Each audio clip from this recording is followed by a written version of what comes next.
Vicente estaba arrodillado sobre la tierra dura, con las uñas sucias de polvo y los dedos marcados por las piedras del campo.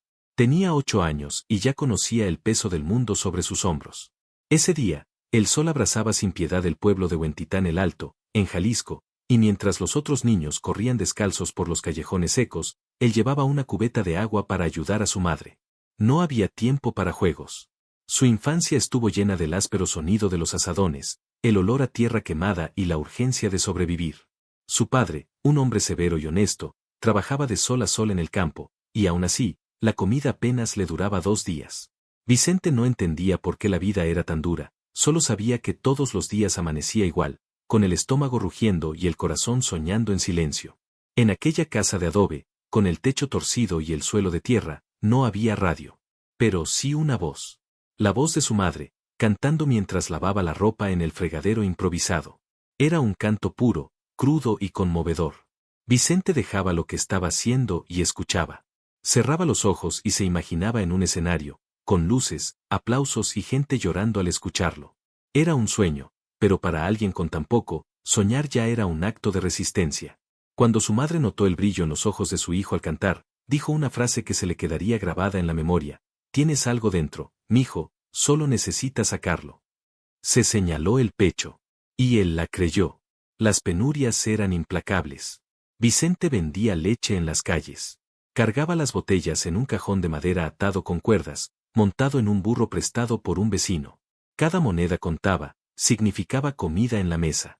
Pero entre entrega y entrega, se detenía frente al cine del pueblo. No para ver las películas, no tenía dinero, sino para escuchar las canciones que se escapaban por las paredes. Jorge Negrete, Pedro Infante, Javier Solís, memorizaba cada entonación, cada palabra, como si fuera un código secreto que un día le abriría las puertas de la vida. Imitaba a los cantores en la soledad de la noche, cuando el silencio del pueblo se mezclaba con el sonido de su voz, aún inmadura, pero ya cargada de emoción. Fue en ese momento que Vicente se transformó. De niño pobre, a artista. La escuela se quedó atrás temprano. Vicente no podía seguir con sus estudios con el estómago vacío y la mente llena de cuentas desequilibradas. Su maestra lo admiraba, pero sabía que no volvería. A los 10 años, el niño ya era un hombre. Trabajaba en un almacén de madera, ayudando a cortar tablas, apilar troncos, limpiar herramientas. Cada callo era prueba de su existencia. Pero incluso exhausto, por las noches, cantaba. Cantaba a su madre, a las estrellas, a sus sueños. Y cuando cantaba, no había hambre ni fatiga. Había esperanza. Fue durante una feria de la iglesia que algo cambió. Vicente se acercó al sacerdote y le pidió cantar en el pequeño escenario instalado junto a la capilla. El sacerdote dudó, era solo un niño, pero cedió. Cuando empezó la música y Vicente alzó la voz, se hizo el silencio. La gente dejó de comer, de hablar, de caminar. Fue como si ese niño hubiera sacado algo de lo más profundo de cada uno de ellos. Cuando terminó, nadie aplaudió de inmediato. Hubo un segundo de asombro, luego una oleada de aplausos. El primero de muchos. Pero el camino seguía siendo cruel. Al día siguiente, su jefe lo despidió. Dijo que los artistas no estaban hechos para el trabajo duro. Su madre lloró. Su padre guardó silencio. Y Vicente se sintió abrumado por la culpa. ¿Cómo podía el canto causar problemas? Fue el comienzo de un dilema que arrastraría durante años. ¿Vivir por su sueño o vivir para ganarse la vida? No lo sabía, pero ese conflicto interno moldearía su fuerza, su sensibilidad y su voz. A la mañana siguiente, sin avisar a nadie, Vicente salió de casa y se dirigió al centro de Guadalajara. Con un bulto a cuestas y el corazón en un puño, tocó la puerta de una radio local. Quería cantar. El guardia de seguridad se rió. Pero el locutor de la mañana, por alguna razón inexplicable, lo dejó entrar. Vicente cantó. Y en ese momento, por primera vez, su voz sonó en el aire. Transmitida en vivo. De camino a casa, nadie comentó. Pero su madre lo abrazó con más fuerza que nunca. Y comprendió, algo había cambiado. En el fondo, Vicente era solo un niño flacucho con ropa remendada, ayudando a su madre con la leña y contando para comprar frijoles. Pero algo había nacido allí. Algo que ya no podía silenciarse. Una vocación. Un instinto. Una voz. Y cuando la voz de un niño pobre empieza a resonar más fuerte que el hambre misma, nadie puede permanecer en silencio nunca más. Vicente regresó a casa en silencio esa noche. Su madre, con la mirada cansada y las manos enjabonadas, miró a su hijo y percibió que algo había cambiado. No hacía falta preguntar. El niño dejó su bulto en la esquina de la pared, se sentó en el suelo y miró al vacío. No era tristeza, era un dolor diferente, como si algo le quemara por dentro sin romperle la piel. El sueño de cantar en la radio se había hecho realidad, pero duró menos que un relámpago. Nadie lo llamó a casa, ninguna invitación llegó. Parecía como si su voz se hubiera desvanecido en el aire, como polvo arrastrado por el viento. Y eso dolía más que cualquier callo en su mano. La semana siguiente, Vicente intentó volver a su vida normal. Vendió tortillas con un primo, ayudó a un tío a poner una cerca e incluso se ofreció a ayudar en un granero. Pero todo parecía descolorido, sin alma. Era como vivir en blanco y negro después de sentir un momento de luz en la radio. Siguió cantando, por supuesto.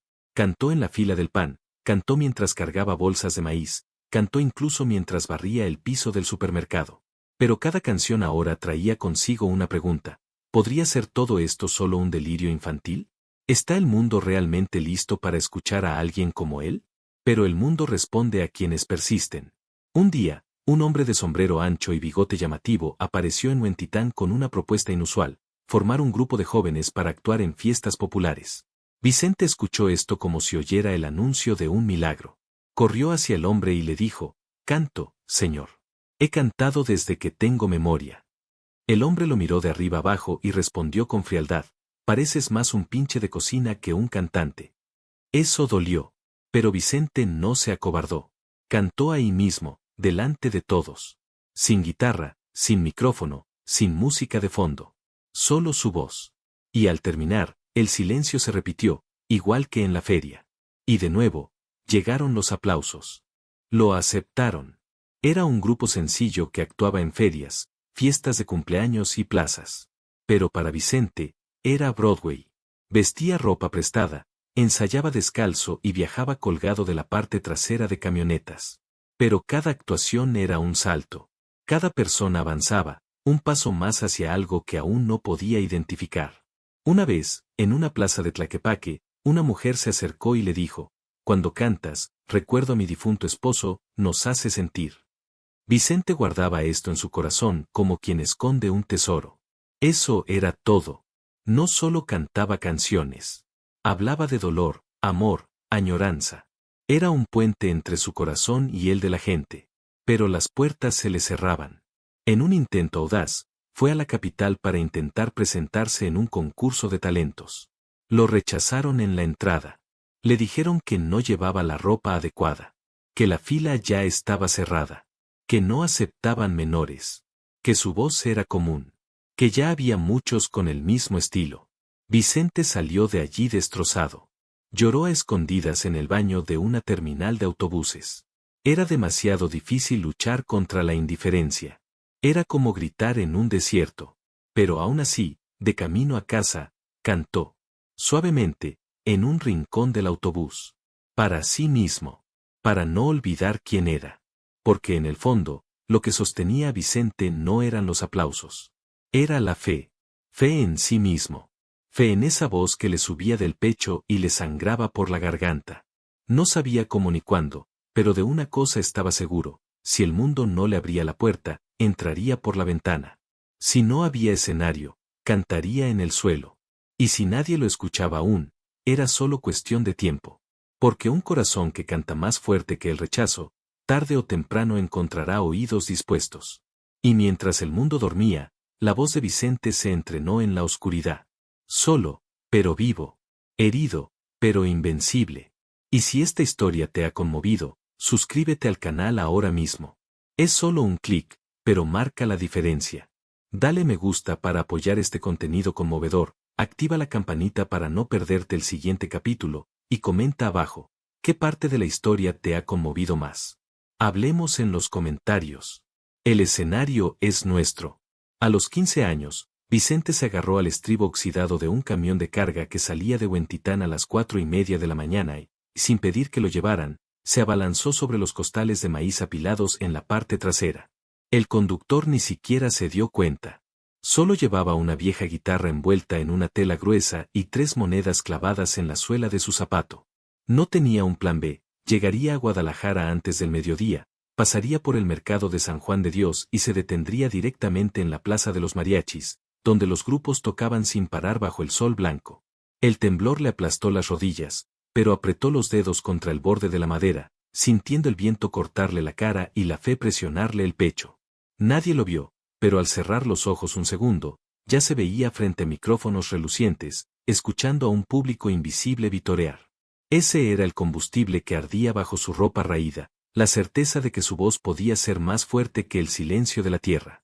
La plaza rebosaba de música, risas y olor a comida grasienta, pero Vicente no oía nada más que los latidos de su propio corazón.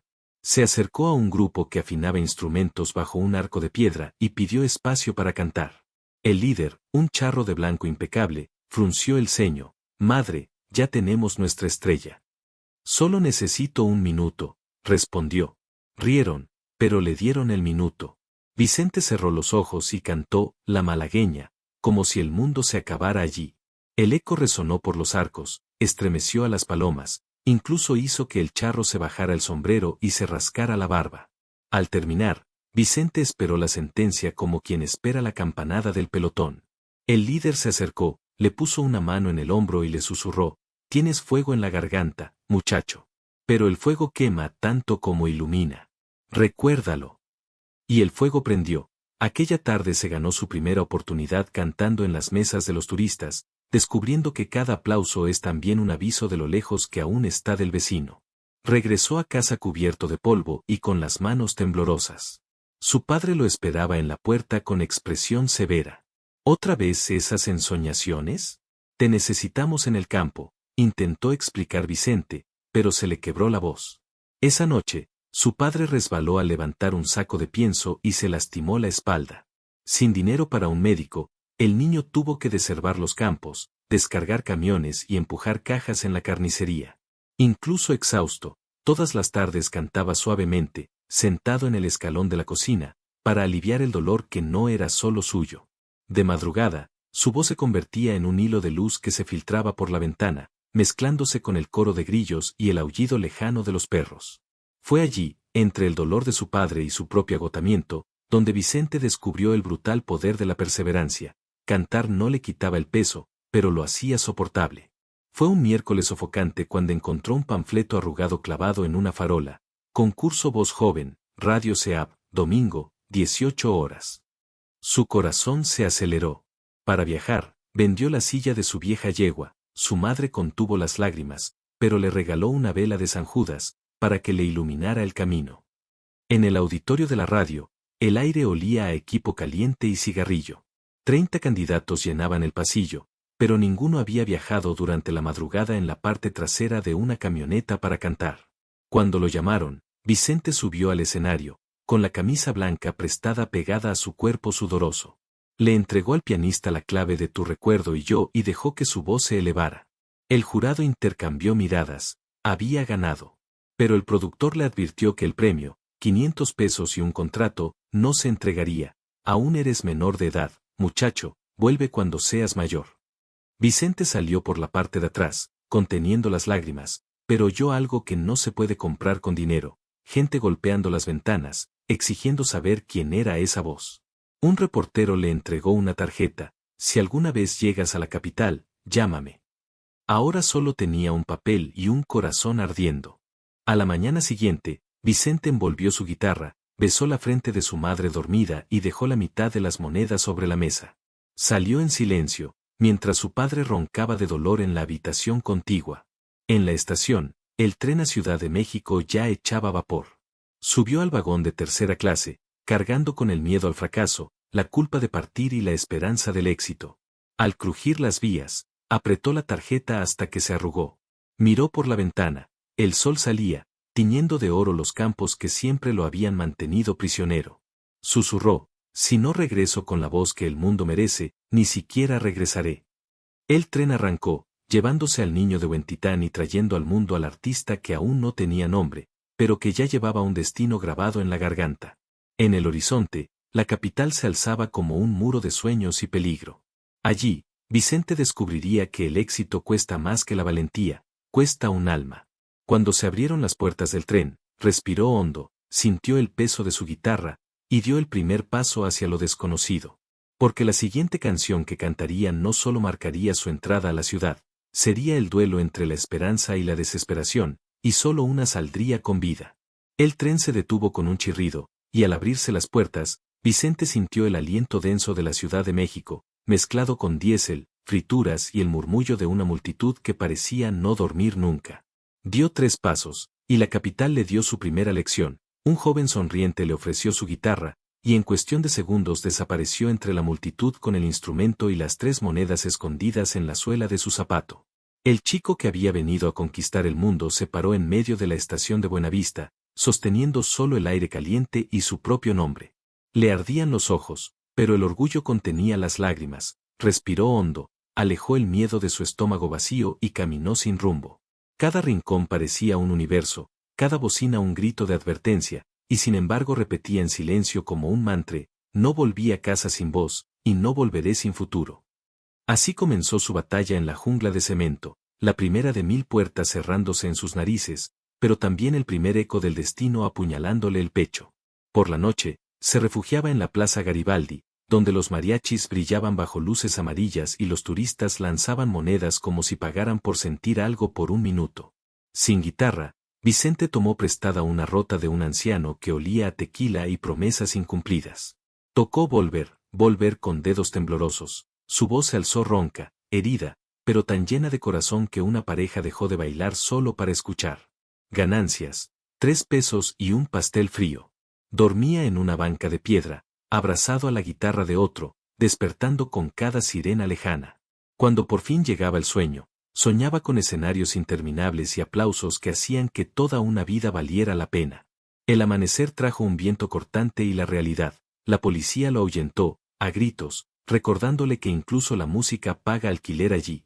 Aún así, sonrió, había cantado en la capital y sobrevivido a la primera noche. En su mochila improvisada, solo quedaba la vela de San Judas derretida como último faro, lo dejó en el banco antes de volver a dormirse, para recordarse que aún tenía un camino por recorrer. Durante días, repitió el ritual: cantar por una miseria, dormir escondido, luchar contra el hambre que le roía los huesos.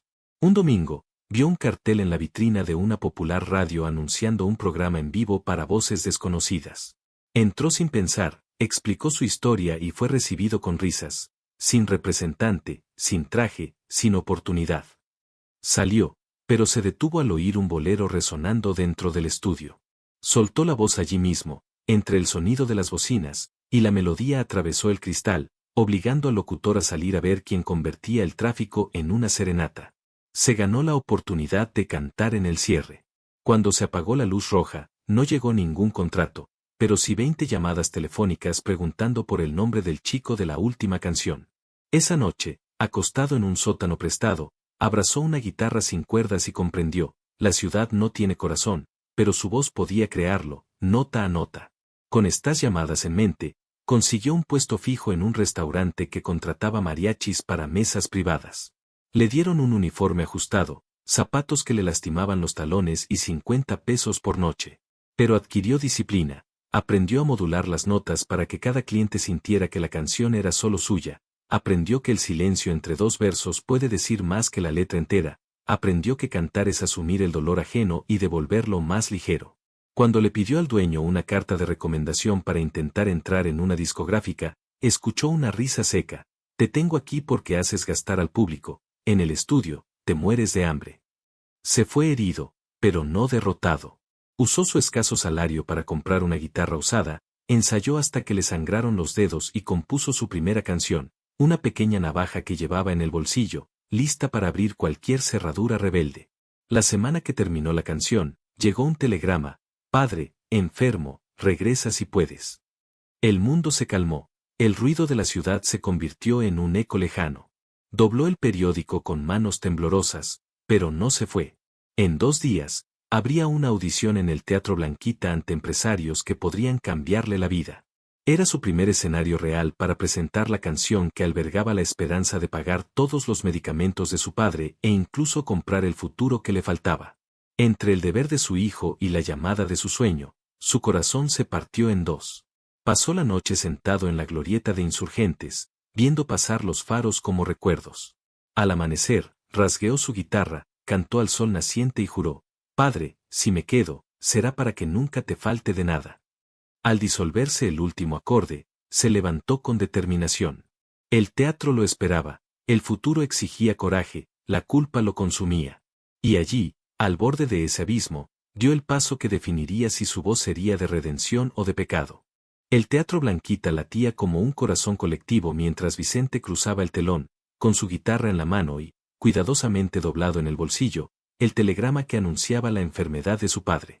Bajo la luz incandescente, no vio a los managers ni al público, vio el tanque donde cantaba su madre y la tierra agrietada que sostenía sus pasos. Atacó el primer acorde de la canción que había compuesto en las hambrientas madrugadas de la Plaza Garibaldi y dejó que cada verso le desprendiera la piel. Hablaba de la lluvia que nunca llega, de silencios que duelen más que el hambre, de un niño que desafía al destino, gritando desde dentro. Todo el teatro contuvo la respiración, como si temiera romper esa cruda vibración. En la nota final, el silencio se inclinó antes de estallar en aplausos que sonaron como vagones de tren descarrilando. Entre bastidores, aún jadeante, Vicente firmó un contrato y recibió el adelanto que nunca había soñado con tocar. Salió del teatro casi corriendo, como quien huye del milagro mismo, y compró el primer boleto de regreso a Guadalajara. Su padre necesitaba escuchar que la voz de su hijo había roto por fin el muro de la indiferencia.